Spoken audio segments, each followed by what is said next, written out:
வாரந்தோறும் வலிகள் தோய்ந்ததொரு வாழ்க்கையை படம் பிடித்து காட்டி வருகிறது நம் எண்ணினமே என் சிரமே நிகழ்ச்சி. பலரது வாழ்க்கை பல கோணங்களில் மாறிப்போய் விடுகின்றது. வறுமையொருபுறம் வாட்டி எடுக்க ஒவ்வொரு நாட்களையும் கடந்து செல்வதென்பது பலத்த சவாலானதாக அமைந்து விடுகின்றது. நாளுக்கு நாள் விலைவாசி அதிகரித்தபடியே செல்கிறது. பிள்ளைகளும் வளர்ந்தபடியே செல்கிறார்கள். செலவுகளும் அதிகரித்தபடியே தான் செல்கிறது. எத்தனையோ கஷ்டங்களை இன்னல்களைக் கண்டு கடந்து இழந்தவைகளாக இருக்க இனிமேலாவது நிம்மதியாக வாழலாம் என்றால் அதிலும் பல தடைகள் வந்து சேருகின்றது. ஒரு தாயின் அதிகபட்ச கனவானது எனது பிள்ளைகள் வளர்ந்து என்னை பார்ப்பார்கள், நான் எனது கடைசி காலங்களில் நிம்மதியாகவும் மனநிறைவுடனும் வாழலாம் என்பதுவே. இதுதான் எல்லா அம்மாக்களின் கனவாக போய்விடுகிறது. எமது தேசத்தில் மட்டும்தான் வீரத்தாய்மார்கள் பிள்ளைகளை மண்ணுக்கு விதையாக்கிவிட்டு வாழ்க்கையை தொலைத்து தினம் தினம் யோசித்தபடியே வாழ்ந்து வருகின்றனர். எமது மகன் இருந்திருந்தால் என்னை அவ்வாறு வைத்திருப்பார், கஷ்டப்பட விடமாட்டார், கூலி வேலை செய்ய விடமாட்டார் என நித்தம் மனம் வலிக்க வாடியபடி இருக்கிறார்கள். அது போன்றதொரு குடும்பத்தைத்தான் எம் எண்ணினமே என் சினமே நிகழ்ச்சி சந்திக்கிறது.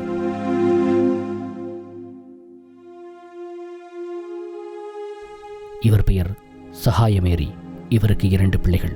அதிலே மூத்த மகன் நாட்டுக்காக களமாடி வீரச்சாவடைந்தவர்.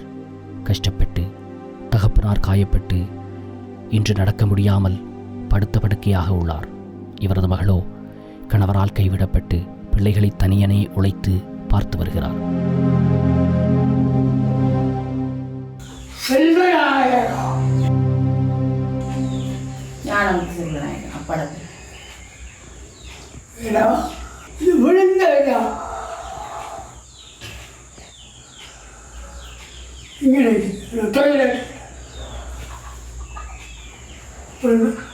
இது உடஞ்சு போச்சு.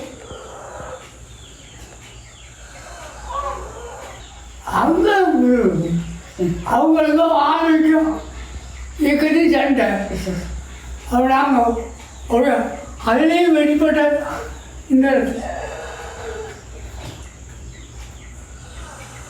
ஓரப்படம் வெளிப்பட்டது. கொத்துக்குண்டு அடிச்சது. அப்போ நாங்கள் விடும்புற நேரமே அப்படியே கொத்துக்குண்டு அழைச்சிட்டு வந்து அவனோட சனமெல்லாம் அடிச்சிட்டு இவர் பங்கப்பில் இருந்ததுனால காயத்தோட தப்பிட்டார். எந்த பக்கம் திரும்பினாலும் பிரச்சனையாகவே உள்ளது இவர்களது வாழ்க்கையில். தாயார் அப்பம் சுட்டு அதில் வருகிற வருமானத்தை வைத்து குடும்பத்தை பார்த்து வந்துள்ளார். கிடைக்கின்ற கூலி வேலைகளை செய்து முடிந்த அளவு உழைத்து வந்தவருக்கு இப்பொழுது உடல்நிலை சரியில்லாமல் போய்விட்டது. கணவரும் படுத்த படுக்கையாகவே இருப்பதனால் வேறு வழியின்றி வீட்டிலிருந்து பேரப்பிள்ளைகளையும் கணவரையும் பார்த்து வருகிறார். சில கோழிகளும் வளர்த்து வருகிறார். மகளின் உழைப்பில் குடும்பம் நகர்கிறது.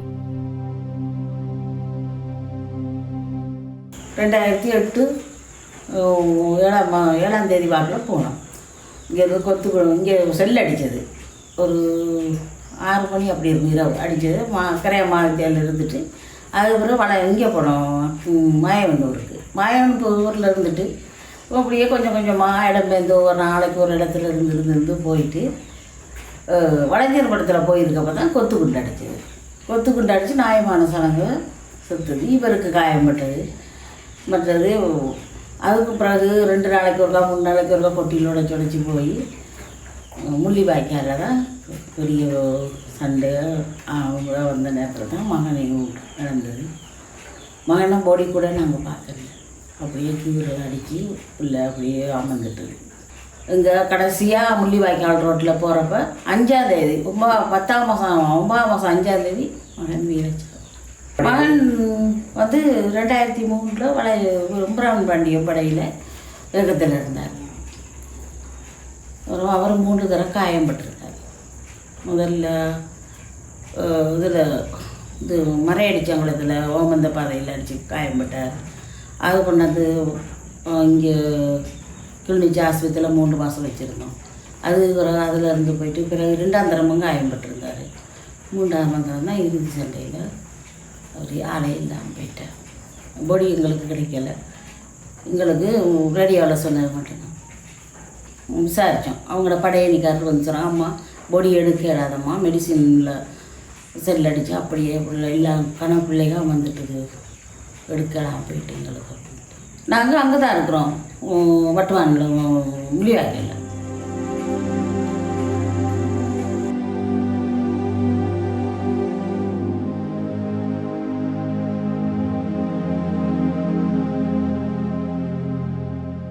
இவருக்கு நடந்தால் வளைஞர் மடத்தில் இரவு ஒரு 9 மணி இருக்கும், கொத்து குண்டு அடித்து தான் அவருக்கு காயம்பட்டது.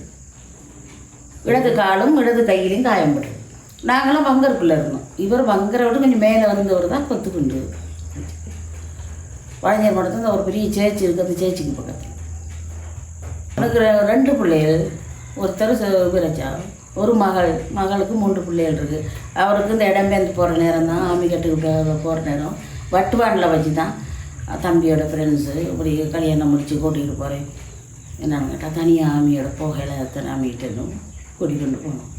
கூட்டிகிட்டு போன கையோட அவரும் ஒரு 10 வருஷம் இருந்துட்டாங்க சந்தோஷமாக. 3 பொம்பளை பிள்ளை, ஒன்றுக்கு 15 வயசு, ஒன்றுக்கு 10 வயது. இப்போ விட்டுட்டு பிள்ளைகளை விட்டுட்டு இப்போ 2 வருஷமாக வெளியில் திரிகிறாரு. அவங்களோட ஆக்கள் வீட்டுக்கு போகிறதும் இப்படியே திரிகிறாரு. பிள்ளைகளை கவனிக்கிறதில்ல, சாப்பாட்டுக்கு எதுவும் கொடுக்குறதில்ல. நான் தான் வச்சு இந்த பிள்ளைகளை இந்த தலைமையில் தான் நடக்குது. மகள் இப்போ வேலைக்கு போயிருக்கா, 12 மணிக்கு பிறகு போனால் 10:30 ஆகும் வர. ஒரு ஆள் விட்டு சீனியை தான் எனக்கு எது செய்யாட்டி பரவாயில்ல, உங்களை கையெடுத்து கும்பிடுவேன்.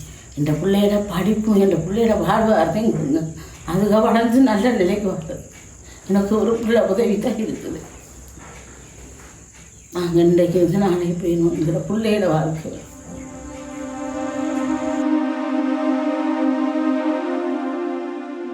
தனியொருவராக உழைத்து பிள்ளைகளின் படிப்பு, உணவு, தகப்பனாரின் மருத்துவம் என எல்லாவற்றையும் பார்த்து வருகிறார். இவர்களிடம் உழைக்கும் தெம்புள்ளது. ஆனால் ஊக்கம் கொடுப்பதற்கு யாரேனும் உதவிகள் செய்யும் இடத்து அதனை வைத்து அடுத்த கட்டத்திற்கு செல்ல தயாராக உள்ளனர். அவர் போலீஸில் போய் என்ட்ரி போட்டார். இப்படி பிள்ளைகளுக்கு சாப்பாடு பிரச்சனை, சாப்பாடு இது தயார் பணம் கட்டுங்கன்னு கோர்ட்ஸுக்கு வழக்கு கொடுத்தது. அவருக்கு இப்போ 1 வருஷமாக போன தாய்க்கு கொடுத்தா 1 வருஷமாக காசும் கட்டலை. அவங்களோட ஆக்களோட போய் இருக்கிறது, இப்படியே வடியை குடிக்கிறது, சண்டை பிடிச்சிக்கிட்டு போய் திரிகிறார். வீட்டுக்கே வாரதில்லை, வரதே எல்லாமே போயிட்டார். அவர் அங்கே போயிட்டார். இப்போ யாழ்ப்பாணத்தில் நிற்கிறாருன்னு சொல்கிறார். யாழ்ப்பாணத்தில் சாவு கச்சேரியில் நிற்கிறாரு. கிளிநொச்சி கோர்ட்ஸில் தான் வழக்கு போய்கிட்டு இருக்கு. அவங்களும் 3 மாதமாக அடித்து வச்சுருந்து பார்த்துட்டாங்க. அவர் கொடுக்குற மாதிரி பிள்ளைகள் என்ன சொல்கிறது, பிள்ளைகள் படிக்கணும். நீ அப்பாட உதவி இல்லாட்டி அம்மாட உதவியில் சரி படிக்கத்தானே வேணும், படிக்குது. அது டியூஷன் அது இதுக்கு தானே கொஞ்சம் கஷ்டம் இருக்குது. பிள்ளையோட தெரியும் தானே பொம்பளை பிள்ளைன்னா எவ்வளோ செலவு இருக்குன்ட்டு. ஐயா வருத்ததுக்காராலும் இப்படி இருக்கிறாரு, படிக்கையோடையே இருக்கிறாரு. ஆனால் சாப்பிடுவார். இப்போ மற்றது அப்படியே கூட்டுக்குள்ள அடைஞ்ச மாதிரி இருக்கு, வெளியில் போகாமல் இருக்கிறார். இனி அவருக்கு காலஞ்சரி தானே, 82 வயது ஆகுது. இனி அவர் படுக்கையிலே இருக்க மட்டும் இருக்கணும், பார்த்துக்கோங்க. 2 பேர் என்ன சொல்லுவாங்க, அதான் சொல்லிக்கிட்டு இருக்கேன். எல்லாம் தாக்கம் தான் நமக்கு இருக்குன்னு செய்கிறது. பிள்ளைகளை பார்க்கணும், நீ ஒரு ஆள் துண்டாக பார்க்கணும். பம்பஸ் தான் எல்லாத்துக்கும், பம்பஸ் தான் பாவிக்கிறேன். இப்போ டாய்லெட்னாலும் அவருக்கு பம்பஸ் தான். எனக்கும் கை முறிஞ்ச கை தூக்கிட்டு போக இயலாது. டாய்லெட்டு கொண்டு போகிறோன்னா தூக்கில கொண்டு போய். இவருக்கு கச்சேரியால் ஊனமுற்ற சங்கத்தால் வந்த உதவி, மற்ற ஏற்பட்டோன்னு கச்சேரியால் தந்தாங்க. மற்றபடி கொண்டு கொடுத்தாரு. ஈச்சர் இருந்தால் அவரை வெளியில் கொண்டு போய் வச்சு எப்படி பார்க்கலாம், அது மட்டும் இல்லை. பேசிட்டு கேட்டு பார்த்தேன்.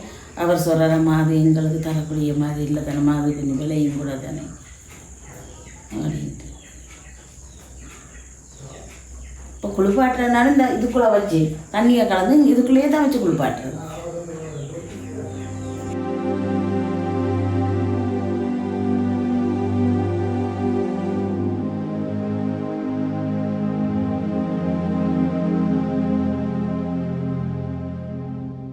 மாவிலண்டு எங்களுக்கு எதுவுமே தராது. மாவிலண்டு யாருமே வந்து பார்த்ததும் இல்லை. வாழ்வாரத்துக்கு என்னன்றாட்டு பிள்ளையை உழைச்சிட்டு வரணும். மற்றது எங்களுக்கு இந்த ஜிஎஸ் இந்த வெள்ள நிவாரணம் வந்து அது பார்த்து கொடுக்குறது தான் நாங்கள் சாப்பிட்டுக்கிறது. எங்கிட்டாவது ஒரு உதவி வந்தால் தருவார், ஒரு நிவாரணம் மாதிரி. மற்றபடி எங்களை சீவியல் சாப்பாடுக்கு நீ ஒரு நல்ல முறையாக சாப்பிட்றேன்னா ஒரு மாதத்துக்கு 40,000 வேணும்.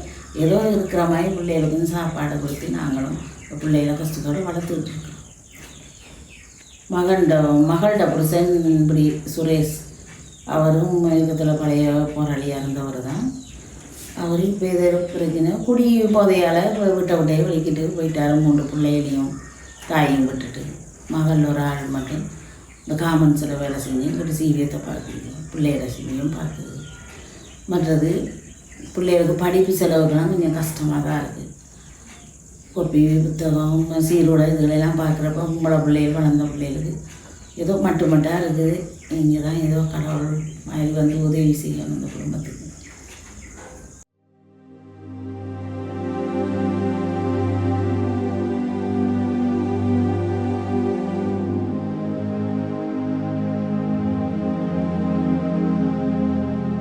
மகள் என்ன சொல்கிறது, மகள் வேணாம் பிள்ளைகளை வச்சு நான் வளர்த்தா காணும். ஏன்னு கேட்டால் அவர் ஆக்கினார் சரியான குடிச்சு போட்டு வீட்டில் பிள்ளைகளுக்கு படிப்புலேருந்து எல்லாத்துக்குமே நிம்மதி இல்லை. இப்போ எங்களுக்கு வேணாமல் இப்படி அவருக்கு ஒதுங்கி இருக்கணும். என்ன தான் செய்கிறது அப்படின்ட்டு நான் இந்த காலத்தில் இந்த பிள்ளைகளை வச்சு வளர்க்குறேன். வேறு ஒன்றும் செய்கிறதுக்கு வழி இல்லை. படிப்பு செலவுக்கு ஏதோ உதவி செய்யுங்க, அது எனக்கு முக்கியம். பிள்ளைகளுக்கு அன்றாட உணவுகளுக்கும் சாப்பாடு இந்த இது ஆடோ கோழியோ மழை தந்தாலும் அதையும் வச்சு வளர்த்து பிள்ளைகளுக்கு தானே நான் கொடுக்க போகிறேன். எனக்கு ஒரு பிள்ளை தானே இருக்குது. முன்னும் கூலி வேலைக்கு இப்போ போகாது தானே தம்பி. எங்களுக்கு இப்போ ஒரு ஆள் வீட்டை இருக்கணும், பிள்ளையும் பார்க்கணும், பொம்பளை பிள்ளைகள் மற்றது வரையும் பார்க்கணும். முன்ன கூலி வேலைகளுக்கு நான் போனேன் தான் வேலைகளுக்கு. அப்போ சுட்டு முன்ன வித்தேன் கடைகளுக்கு. இப்போ அதெல்லாம் ஒன்றுமே செய்யலாது. அது இந்த வர்த்தகரால் வச்சுட்டு அப்பவும் செய்யலாது தானே. வாண்டவும் மாட்டாங்கல்ல ஒரு வர்த்தகரான்னா நாங்களும் அது தண்ணி மாட்டேன். இந்த எனக்கு கஷ்டமாக தான் இருக்குது. என்ன செய்கிறது, நாங்கள் பார்க்கக்கூடிய கடமை இருக்குது. ஒரு 2017 காயம்பட்டவர். அதில் கொஞ்சம் நடந்து கொண்டே இருந்தார். இந்த 2 வருஷமாக தான் அதுவே படுக்கையில் இருக்கிறார். இப்போ கொஞ்சம் தலை தூக்கி எழுப்பி இருக்காரு. வருத்தம் இருக்குது.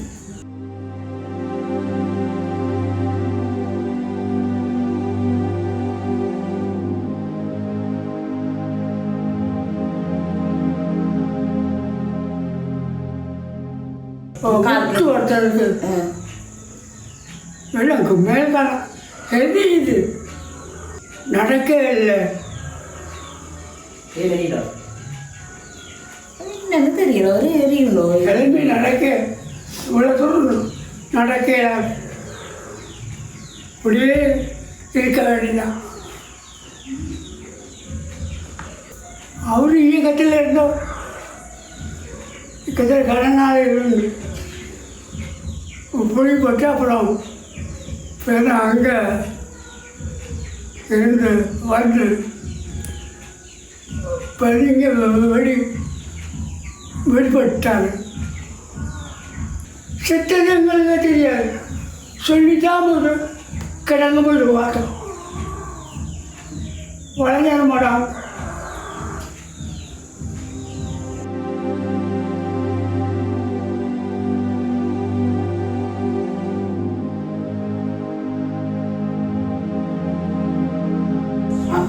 இருக்குது. கனடாவில் இருந்த கிருஷ்ணர் தம்பிக்கும், சுவிஸில் இருந்த கட்சன் தம்பிக்கும் உங்களுக்கு நன்றி. இந்த நேரத்தில் வந்து எங்களுக்கு இதை கை கொடுத்து உதவி செஞ்சதுக்கு நன்றி.